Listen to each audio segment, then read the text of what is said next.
Well, Turkish authorities have raised the death toll from the latest accident involving migrants fleeing Syria and elsewhere. They now say 33 people, including 5 children, died trying to make the dangerous trip across the Aegean Sea to Greece. 75 others were rescued. The boat also contained migrants from Myanmar and Afghanistan. Well, this year already, more than 46,000 migrants and refugees have made the journey to Greece, where they're seeking a safe haven. But CNN senior international correspondent Arwa Damon reports that Greece is facing criticism that it's not doing enough to protect Europe's borders.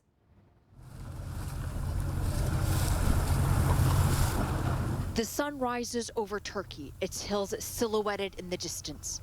The expanse of water between them and the Greek island of Lesbos, crossed by more than 500,000 people last year. This is the main gateway to Europe.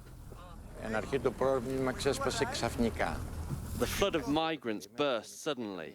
No one was prepared. Not us, not Europe. Everybody down! Everybody down! But Mayor Gallinos Spiros says the island of Lesbos decided to put humanity first.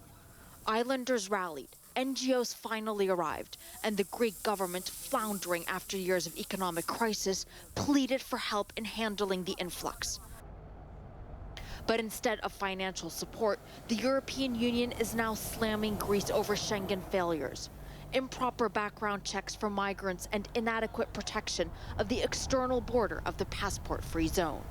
And that has people here fuming. The Schengen countries are just watching this crime happening in the world, and they didn't take action when it was happening, and they think Greece is responsible for this when we are the victims too. Unlike other European nations, Greece does not have the luxury of closing a land border, and islanders would rather take on the humanitarian burden than leave people to perish in the water. The winter months have slowed but not stopped the refugees and migrants from coming. January of last year saw around 750 people land here. So far this January, 25,000 have arrived on this island. Among them, Hiba and her family. Her 7-year-old describes the explosion that wounded him back home in Aleppo. They survived, but it killed the small shred of hope Hiba and her husband Ahmed still had, that the war would end. So they decided to take their chances. Ahmed and his son really, and the entire family, want to thank the Greek Coast Guard for saving them. The waters were pretty treacherous when they came over.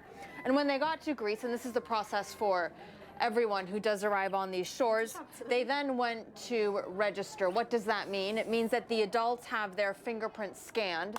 They show identification. In this case, the children were registered to the mother, to Hiba.